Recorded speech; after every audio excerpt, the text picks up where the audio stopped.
Acast powers the world's best podcasts. Here's a show that we recommend. What would you say if I told you there's a book that can teach you how to win The Bachelor? What would you say if I told you producers caught multiple finalists reading that book in this season that's currently airing? What would you say if I told you the producers don't want anyone to know that their show has been compromised? How do we know all this? We wrote that book. I'm Lizzie Pace. And I'm Chad Kulchin. We're the authors of How to Win the Bachelor and the hosts of the Game of Roses podcast, a bi-weekly podcast where we break down all the biggest plays, errors, and MVPs in the game of reality television. Listen to Game of Roses wherever you get your podcasts and go to howtowinthebachelor.com to get our book. Acast helps creators launch, grow, and monetize their podcasts everywhere. Acast.com. Hi, it's Dave here. This is my wife, Kathy. Hello. This is the Cinemile, the podcast where we walk home from the movies once again. Because the movie theatres, or cinemas, as we say, are open. They're opened. You can go in them. You can buy popcorn. Snacks. You can watch a movie on a big screen. The last time we went to the cinema is embarrassingly last September when we went to see Bill and Ted. Bill and Ted. Bogus. No, what was it called? I have no idea. Bill and Ted Ride Again. But that's a terrible thing to finish on. However, we did go to a drive-thru in October to see Casper the Friendly Ghost, which somewhat made up for that experience. Yeah, that counts. But yeah, here we are. It's now May, and we are going to see Sound of Metal. It's a funny thing because the moment all the films that are out in the cinema are like also on streaming services. Yeah, so it's on Prime Video. Yeah. So it's available for free in our living room. It's not for free, but we're paying for Prime Video. But we put a poll on Twitter with like loads of movies that are out at the moment, all of which look really good actually, like including Nomadland, this, a few others, what you guys recommended, and Sound of Metal won. So we're going to take your advice, we're going to go. And I have heard that this is like really worth seeing on the big screen because of the sound.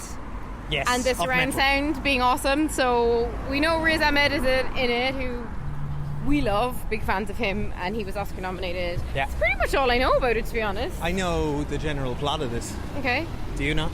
No. Will I say it?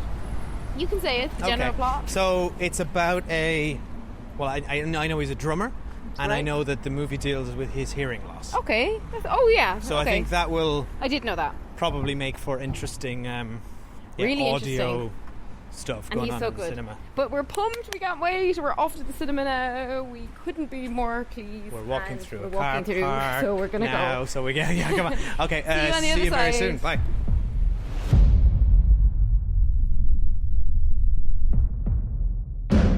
Your hearing is deteriorating rapidly.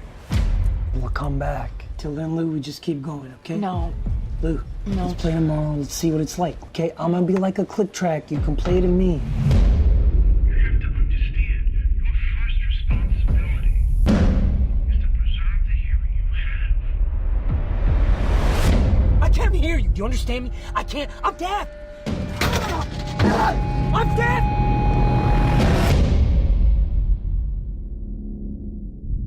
Found a place. I think it's important that you stay here with us right now, Ruben. We're looking for a solution to this. Not this.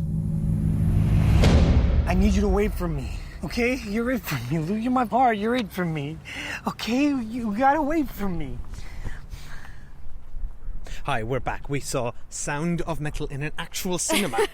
And it was amazing. So good. Both the cinema experience and the movie. Yeah, really enjoyed the movie. Recommend really both. enjoyed going to the cinema. Oh my God, it's so good to be back, isn't It it? was so nice. I ate so much popcorn that I feel like my full body is dehydrated, Yeah. and I couldn't be happier about that feeling. I got a beer. It's I got awesome. some crisps with my beer. you which overdid I it. thought would be a great idea because they pair really nicely, but I forgot That we because had I'm so popcorn. out of the game. No, I didn't. I knew you had popcorn, but I forgot because I'm so long out of the game that crisps are the worst cinema snack. Yeah, they are. Like, first of all, you have to open the packet. Yeah. That makes a lot of noise. Then you have to rustle in the packet every time you want to open something. So, but luckily, the beginning of this movie is very loud. So you timed it well. So I timed. You did. So I did not disturb any of the other two people who were in the cinema. Maybe it's just the time we went. I mean, it's a Monday night, like. Yeah. Oh God! I just got hit by a tree. Ow! Just walked into a tree trunk.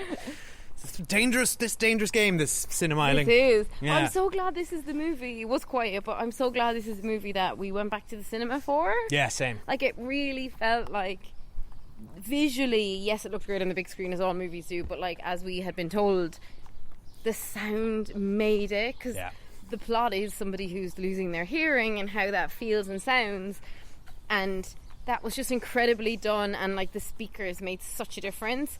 And like, so for example, it was immersive. When we were hearing what he was hearing, it's hard to immersive. describe. We were hearing what he was hearing, so when things were fading out and buzzing for him, we would hear distorted muffling of other people speaking, like combined with, say, like maybe the pounding of music, and then because it was subtitled, we would then be reading what they were saying. We weren't hearing what they were saying. Yeah. So the experience, I would like be really interested to. Or sometimes they deliberately wouldn't give you subtitles if When it's he something couldn't. he would not have been able to It interpret. was so like good. You're very much the movie does a brilliant job of putting you in his head Yeah. as he's experiencing this newfound hearing loss and what it's like to live in a world which is Designed for hearing people. ableist, or it's it's It's exactly a word. designed for It's a hearing world people. designed for people who are hearing, Yeah. and then it explores, like, it's so interesting, and it went off. We won't go into spoilers at this point, but it kind of explores all that. And there is, it is very true, like, that there's huge politics around, like, in the deaf community on, like, people who kind of embrace and accept deafness versus people who, try and go down the route of, like, implants. And I know there's actually a really big division somewhat between those people. So that's really interesting. That's explored. Then, of course, you've got, like, if you're a musician and that's your trade, what happens if you're losing your hearing? And there's so much to kind of unpick. But it Which felt we'll like do in such spoilers. yeah, we'll do that in spoilers. It just felt like a real experience, didn't it? I felt like it was really just kind of washing over me in the best kind of way that, like, only a cinema can do. Yeah. It just would not have had that experience at home. Exactly. If you're able to pause or hear other things, like here's our children on the monitor, or hear a car go by outside, it doesn't quite put you in that. You need to No. be being in a dark, silent room for this definitely heightens the experience. And some people I'm have sure of really it. good speaker setups which we don't at home, or like actually might be the way people like we don't Headphones? usually encourage Yeah. like small screen viewing, but it might actually be better on a small screen with a headphone. That's true. Than Yeah, on a big laptop and screen. headphones probably do the job. Yeah. Yeah. So I'm so glad we saw Or it on in your cinema. phone on the toilet. So glad cinemas are back. I'm really hoping they're not going to close again. I hope so too. We I went thi- to our I- favourite cinema, Light Cinema. We love them. They do such a good job with like COVID and everything. It just feels really safe. Oh, so nice. So nice to be back. But should we go to Spoiler Street? Because I don't really want to spoil anything on this. Yeah, one. let's go to Spoiler Street. Other Before than we to do say, that, go watch it. Highly Yeah. recommend, if you can get to go see this in the cinema and you're comfortable to, go for it. Yeah. If not, stick it on your laptop and put your headphones in. Yeah, or probably, make- probably a good way to do it. Yeah, or have like really good speaker setup. But like, what is interesting now, and this is very new territory, is that pretty much everything is on both streaming and in cinema now, and I just find that really fascinating.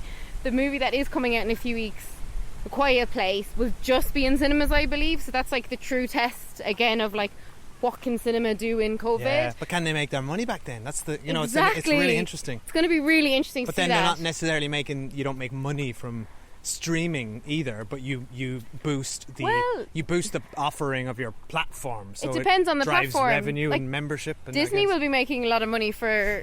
Oh, they they're do charging- Premier Access. Yeah. Oh, you're right. So they do make money. And yeah. Universal are doing it. Like, we paid like 20 quid to see The Invisible Man last year. Do you remember? Yeah, that's right. So people will be making money from it. But it'll be a really good test, A Quiet Place, I think, because Tenet was kind of the test last year. But in fairness, Tenet had a lot of problems, and it didn't have great, it didn't have like across the board good reviews. Whereas A Quiet Place is coming off the success of the first one, and it's like unanimously loved. And actually, that's another film which, if it's anything like the first, which I really enjoyed, heavily relies on the use of sound and would be, like this movie, more immersive in the cinema experience. Yeah. Like you could hear, and my God, seeing A Quiet Place in the cinema, you could hear a needle drop, right? Yeah. In a room full of people. I haven't and seen then it. you all lose your shit together, as you can only do in a horror movie. And that is, for me, that's the pinnacle. I'm really hoping to see Quiet Place 2 in the cinema and excited for it. So before we head over to Spoiler Street, we're going to do a shout out to our patrons who follow us on patreon.com/cinemile, where we do monthly retro movie reviews and we do a load of TV reviews as well. Yeah, so huge thank you to all of our patrons there, but in particular to A shout out to our new patrons who have joined us in the past month. So that is Oliver Martell. Thank you, Oliver. David Parrish. Hey, David. I owe you an email, David. Johnny O'Connor. Catherine Maloney. And Paddy Aylesbury. So thank you to them and to everyone who contributes at the rate of £2 or £3 a month and gets access to all our retro movie and TV reviews. What's the last TV show? Jupiter's Legacy we watched on Netflix. We did a whole episode on that. We really loved Nobody Jupiter's else seemed to Legacy. like it, but we loved it. So that's it. Right, back to Sound of Metal spoilers now. Spoilers for Sound. Okay, so like that's Metal. it's a funny one. You really have to get to spoilers because like the plot of this just so didn't go where I was expecting it to. It's Yeah. like nominally a drummer who's losing his sound, and then his hearing, and then very quickly he's kind of removed from that drumming world. But like, do you remember that scene? It was so well done, right? They live in like a trailer, him and his girlfriend, because they're traveling musicians, and like it's the morning, we see their routine, and we're watching it with subtitles on screen, so it's like really emphasizing everything he hears every morning. Coffee dripping, smoothie blending.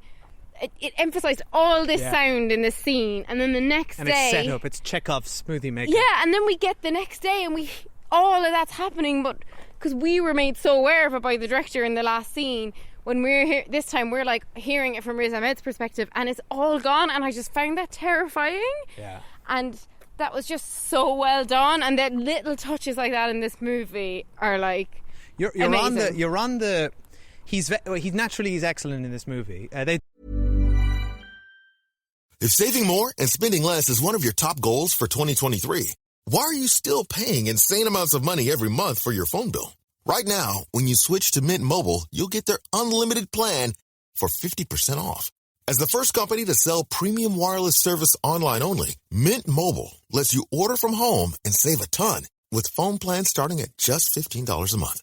All plans come with unlimited talk and text, plus high-speed data delivered on the nation's largest 5G network. Cut your wireless bill to $15 a month at mintmobile.com/save. That's mintmobile.com/save. Hurry. Offer ends January 15th. They both are. It's kind of a two-hander. I wouldn't say that. Actually, yeah, she disappears for a life. Yeah, but she's not also a two-hander. she's also very I good. mean, she's great. But the sorry, you're right. So, but he's excellent in this movie. But what he really sells, he is the journey. Right, he's on a journey, and I felt like I was with him. I experienced the horror and the fear that he experienced at first. I went through the sort of cathartic joy that he experiences in the middle, and just the beauty, and so touching everything that happens in that community and this new life he gains, and you get to see a different side to him as a character. This, you know, how good he is with kids, how He's so sweet. loving he is, how And you you know, get there's that so many sense- lovely little sweet moments, like the drumming on the slide. and he's the- teaching, and you get this because at the start you don't actually know anything about him other than he seems to be a nice boyfriend and he's a drummer. Yeah. And then it's this definite like example of show don't tell. We never get like a backstory from him. We don't know anything about him other than he casually references his dad looked like Jeff Goldblum. That's pretty much all we know about him. And yet No, I thought he said We he learn a lot looked about like him. Jeff Goldblum and thought he might be his dad. Anyway, that doesn't matter. or whatever, but that's it. Like, but we Well, don't you- need to you know because we learn- learn about him through his actions, and like, and then like very quickly we learn that.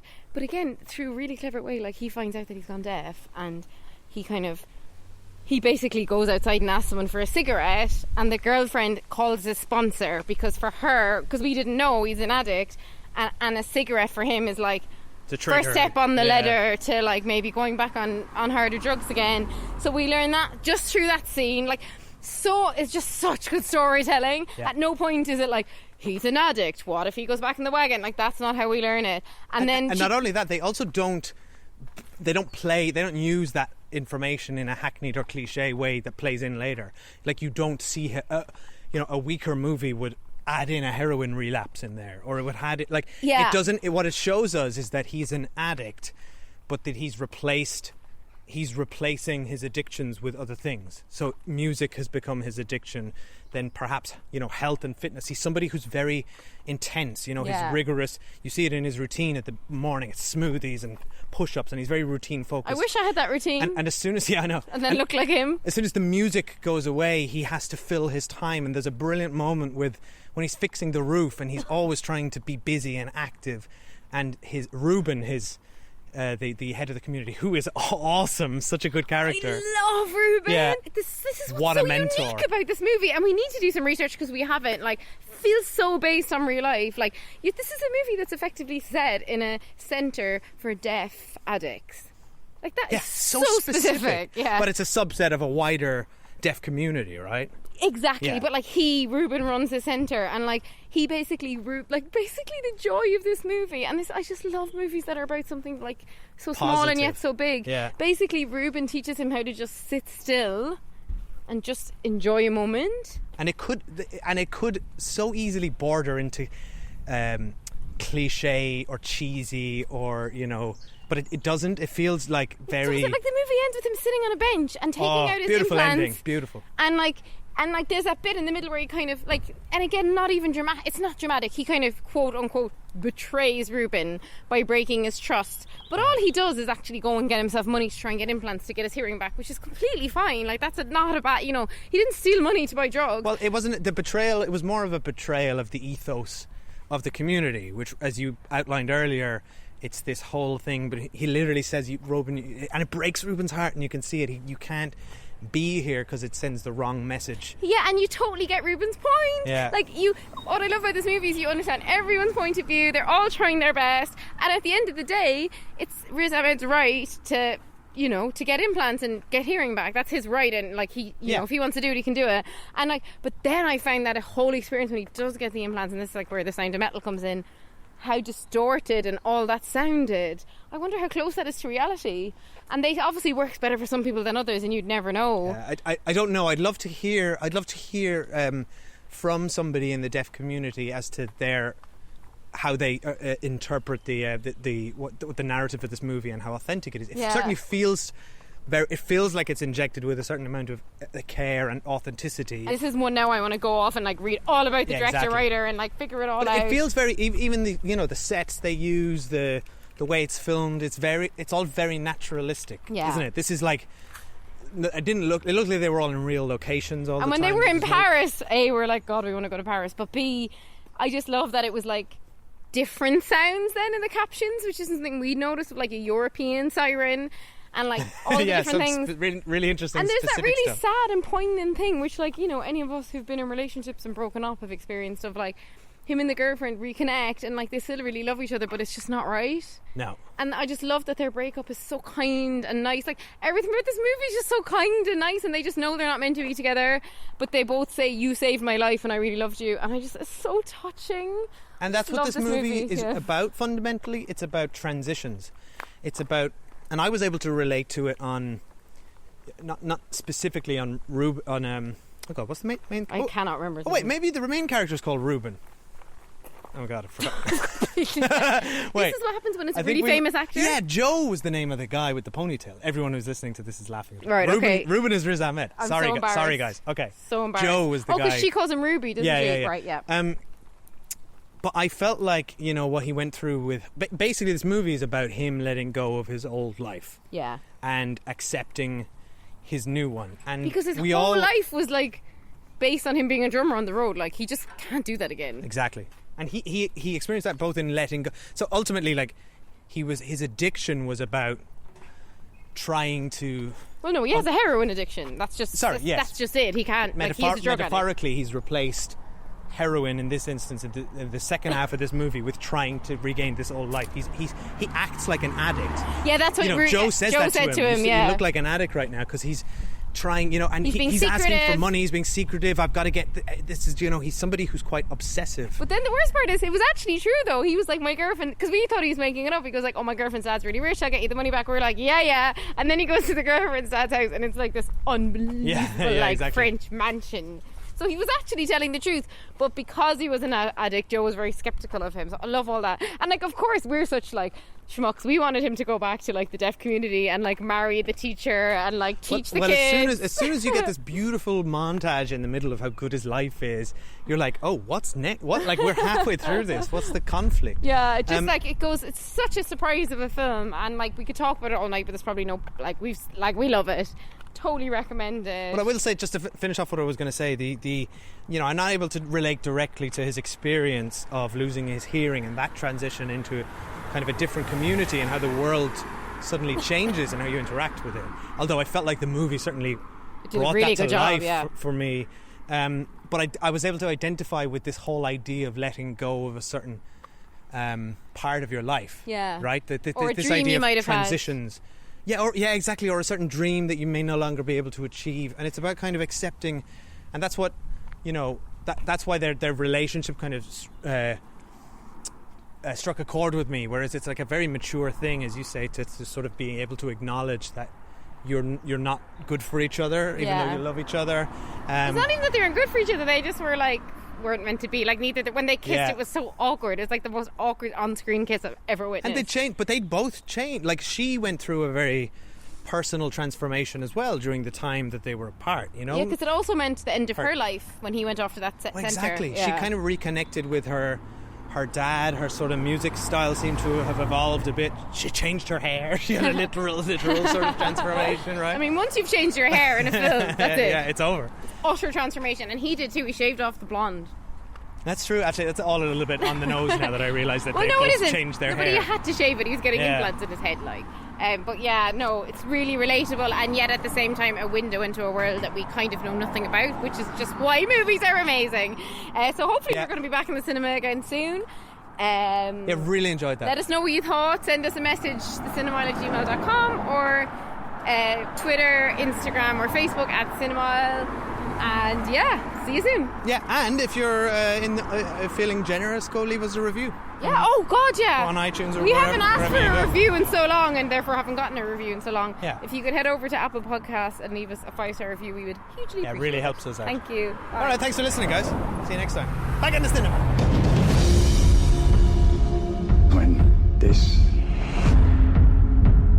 crappy, mundane world suddenly becomes radiant and magnificent, all the fear is gone.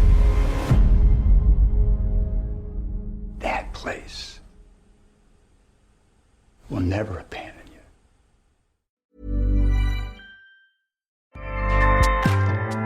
Acast powers the world's best podcasts. Here's a show that we recommend. What would you say if I told you there's a book that can teach you how to win The Bachelor? What would you say if I told you producers caught multiple finalists reading that book in this season that's currently airing? What would you say if I told you the producers don't want anyone to know that their show has been compromised? How do we know all this? We wrote that book. I'm Lizzie Pace. And I'm Chad Kulchin. We're the authors of How to Win the Bachelor and the hosts of the Game of Roses podcast, a bi-weekly podcast where we break down all the biggest plays, errors, and MVPs in the game of reality television. Listen to Game of Roses wherever you get your podcasts and go to howtowinthebachelor.com to get our book. Acast helps creators launch, grow, and monetize their podcasts everywhere. Acast.com.